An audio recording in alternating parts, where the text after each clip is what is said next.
ജയവുമായി പോയിടാം നാം യേശുവിനായി സാക്ഷികളായിടാം പോയിടാം നാം. A reading from the first book of Maccabees, chapter 6.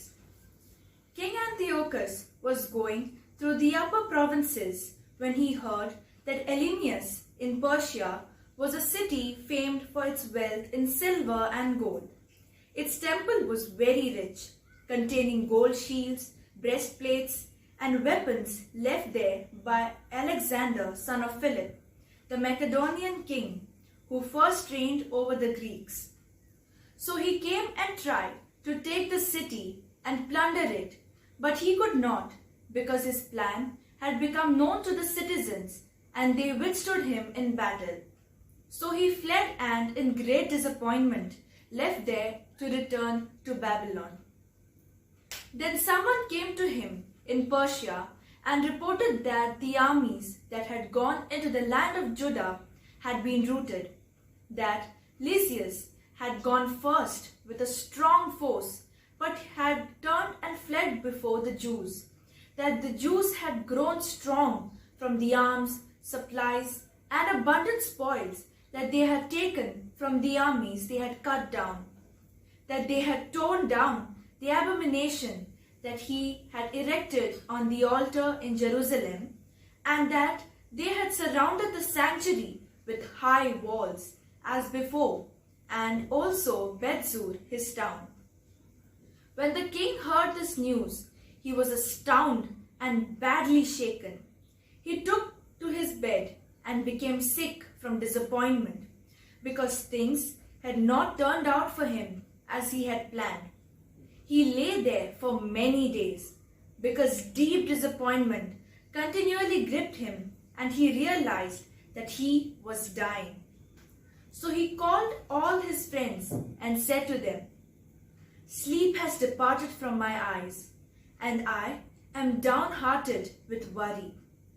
I said to myself, to what distress I have come, and into what a great flood I now am plunged. For I was kind and beloved in my power, but now I remember the wrong I did in Jerusalem. I seized all its vessels of silver and gold, and I sent to destroy the inhabitants of Judah without a good reason. I know that it is because of this that these misfortunes have come upon me. Here I am, perishing of bitter disappointment in a strange land." Then he called for Philip, one of his friends, and made him ruler over all his kingdom. He gave him the crown and his robe and the signet, so that he might guide his son Antiochus and bring him up to the king. Thus King Antiochus died there in the 149th year. When Lysias learned that the king was dead, he set up Antiochus, the king's son, to reign. Lysias had brought him up from boyhood. He named him Eupator. Meanwhile, the garrison in the citadel kept hemming Israel in around the sanctuary. They were trying in every way to harm them and strengthen the Gentiles. Judas therefore resolved to destroy them and assembled all the people to besiege them. They gathered together and besieged the citadel in the 150th year, and he built siege towers and other engines of war.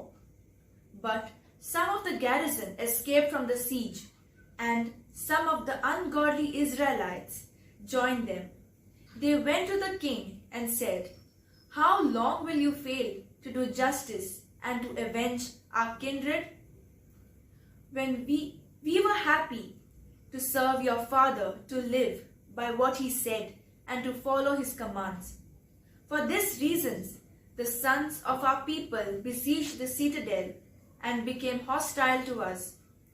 Moreover, they have put to death as many of us they have caught, and they have seized our inheritances. It is not against us alone that they have stretched out their hands. They have also attacked all the lands on their borders. And see, today they have encamped against the citadel in Jerusalem to take it. They have fortified both the sanctuary and Bethzur. Unless you quickly prevent them, they will do still greater things, and you will not be able to stop them." The king was enraged when he heard this. He assembled all his friends, the commanders of his forces, and those in authority. Mercenary forces also came to him from other kingdoms and from islands of the seas. The number of his forces was 100,000 foot soldiers, 20,000 horsemen, and 32 elephants accustomed to war.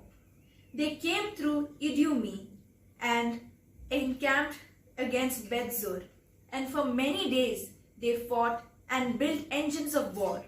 But the Jews sallied out and burned these with fire and fought courageously. Then Judas marched away from the citadel and encamped at Beth-Zachariah, opposite the camp of the king. Early in the morning, the king set out and took his army by a forced march along the road to Beth-Zachariah, and his troops made ready for battle and sounded their trumpets. They offered the elephants the juice of grapes and mulberries to arouse them for battle. They distributed the animals among the phalanxes.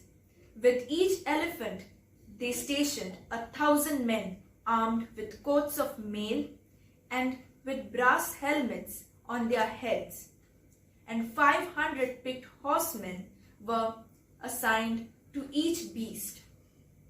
These took their position beforehand wherever the animal was, wherever it went. They went with it and they never left it. On the elephants were wooden tars, strong and covered. They were fastened on each animal by special harness, and on each were 4 armed men who fought from there, and also its Indian driver. The rest of the cavalry were stationed on either side on the 2 flanks of the army to harass the enemy while being themselves protected by the phalanxes. When the sun shone on the shields of gold and brass, the hills were ablaze with them and gleamed like flaming torches. Now a part of the king's army was spread out on the hills, and some troops were on the plain, and they advanced steadily and in good order. All who heard the noise made by their multitude, by the marching of their multitude, and the clanking of their arms, trembled, for the army was very large and strong. But Judas and his army advanced to the battle, and 600 of the king's army fell. Now Eleazar, called Avaran, saw the one of the animals was equipped with royal armor.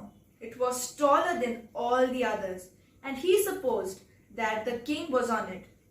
So he gave his life to save his people and to win for himself an everlasting name. He courageously ran into the midst of the phalanx to reach it. He killed men right and left, and they parted before him on both sides. He got under the elephant, stabbed it from beneath, and killed it. But it fell to the ground upon him, and he died. When the Jews saw the royal might and the fierce attack of the forces, they turned away in flight. The soldiers of the king's army went up to Jerusalem against them, and the king encamped in Judea and at Mount Zion. He made peace with the people of Bethzur, and they evacuated the town because they had no provisions there to withstand a siege, since it was sabbatical year for the land. So the king took Bethzur and stationed a guard there to hold it. Then he encamped before the sanctuary for many days. He set up siege towers, engines of war, to throw fire and stones, machines to shoot arrows, and catapults. The Jews also made engines of war to match theirs. and fought for many days. But they had no food in storage, because it was the 7th year. Those who had found safety in Judea from the Gentiles had consumed the last of the stores. Only a few men were left in the sanctuary. The rest scattered to their own homes, for the famine proved too much for them. Then Lysias heard that Philip, whom King Antiochus, while still living, had appointed to bring up his son Antiochus to be king, had returned from Persia and Media with the forces that had gone with the king, and that he was trying to seize control of the government. So he quickly gave orders to withdraw and said to the king, to the commanders of the forces, and to the troops' men, "Daily we grow weaker. Our food supply is scant. The place against which we are fighting is strong, and the affairs of the kingdom press urgently on us. Now then let us come to terms with these people and make peace with them and with all their nation. Let us agree to let them live by their laws as they did before. For it was on account of their laws that we abolished that they became angry and did all these things." The speech pleased the king and the commanders, and he sent to the Jews an offer of peace, and they accepted it. So the king and the commanders gave them their oath. On these conditions, the Jews evacuated the stronghold. But when the king entered Mount Zion and saw what a strong fortress the place was, he broke the oath he had sworn and gave orders to tear down the wall all around. Then he set off in haste and returned to Antioch. He found Philip in control of the city, but he fought against him and took the city by force. Amen. പോയിടാം നാം ലോകം മുഴുവനും പോയിടാം സുവിശേഷവുമായി പോയിടാം